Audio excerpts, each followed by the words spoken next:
Welcome everyone. Today we will be discussing Hazrat Shish, also known as Adam's son in Islamic tradition.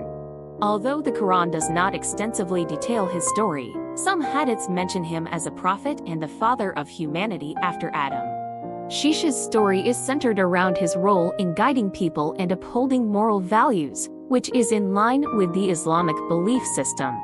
According to Islamic tradition, Shish was chosen by Allah to continue the righteous lineage of prophethood. He played a crucial role in guiding people and helping them understand the truth of their existence. The story emphasizes his divine guidance, as he instructed Shish in various matters and helped him to pass on his wisdom to future generations. It is mentioned in the Quran that Shish lived on earth for thousands of years. And throughout his time, he preached many truths and virtues to the people. He emphasized the importance of honesty, kindness, and respect towards others, which were considered essential aspects of human behavior in Islamic tradition. Shish is also believed to be the father of humanity, giving birth to Noah, Abraham, and Ismail.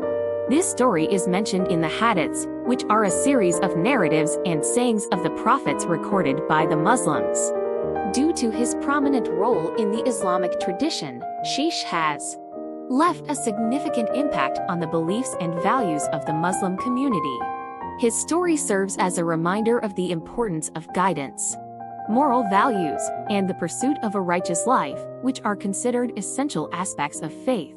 In conclusion, Hazrat Shish, as Adam's son and a prophet according to some hadiths, played a vital role in guiding people and upholding moral values in the Islamic tradition. His story serves as a reminder of the importance of faith, guidance, and the pursuit of a righteous life.